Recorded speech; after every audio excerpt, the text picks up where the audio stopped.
So what about the build up to House of Blues? Do you remember that? Because it was like professionally recorded, but it was obviously never released. So what was the mindset going into that?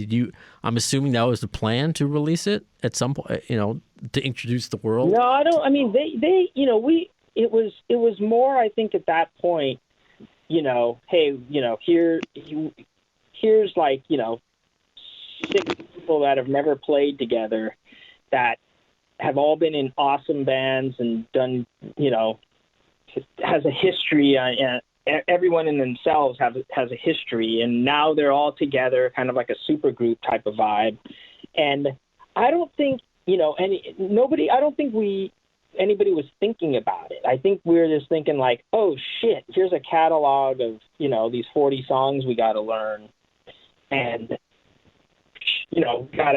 we gotta kill it. We gotta, get this shit down. So we were just kind of like in that kind of work mode for like 3 months. So when that show happened, I remember it just felt like a dream. It was just like, shit, now we're on stage and we're playing. It wasn't like, we didn't know what to expect ourselves because, that was it. It was like, usually bands, you get, start by just your friends hanging out, talking shit, in high school. You start a band, you start touring, you develop the sound and who you are, like on the road in a van, stepping on each other's heads and just, like doing crazy shit, and just then it becomes a sound, and then that sound, you develop that, and then blah, blah, blah. But with this, it was more like, when I got done, I remember just going, shit, did we pull it off? What do people think? Like, what happened? Because it was like, here's like the biggest band, that was the biggest band in the world. Here we are, we're coming out, and I don't even know what we thought we were supposed to expect, if that makes sense. Because it wasn't like choreographed either. Like you're just, you're playing for like Janet Jackson. Sure. Like here, you know what I mean? Like I do. You're playing the songs and people are expecting just, it was like, well, they want to hear a band. I mean, you're replacing some of the stuff in Slash. You know what I mean? It's like, wait a second.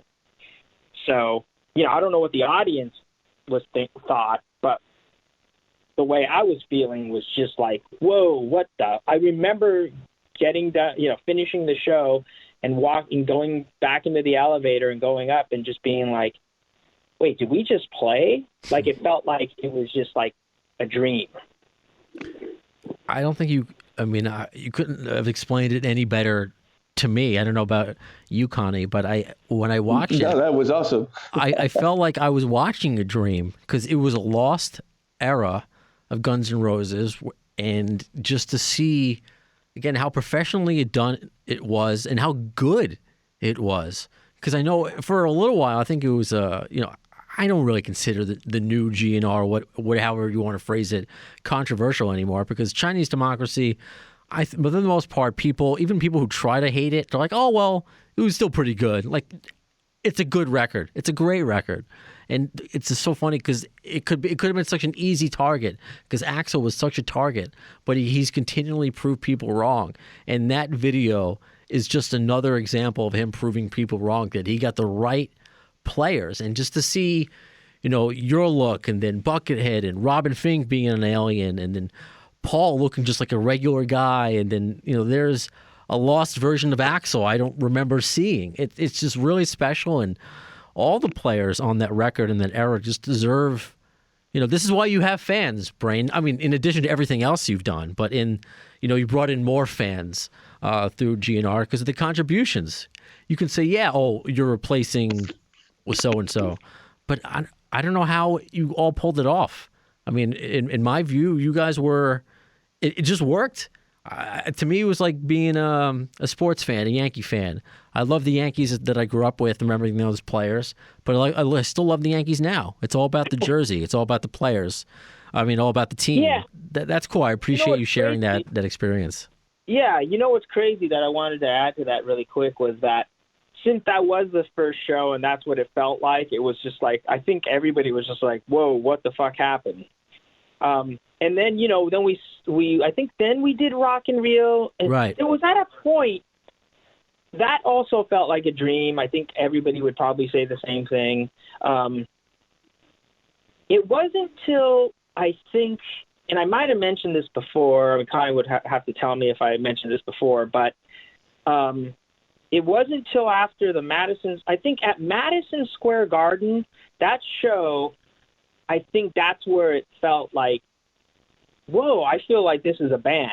Like Bucket Axel let Bucket and I, we were like kind of doing our own thing. Like at one point, we started like doing a little improv in the middle, and that was expanding, and everything was happening. And then that was the unfortunate, thing that happened where the next day we were in Philly at the Spectrum, and that's when they canceled the whole tour.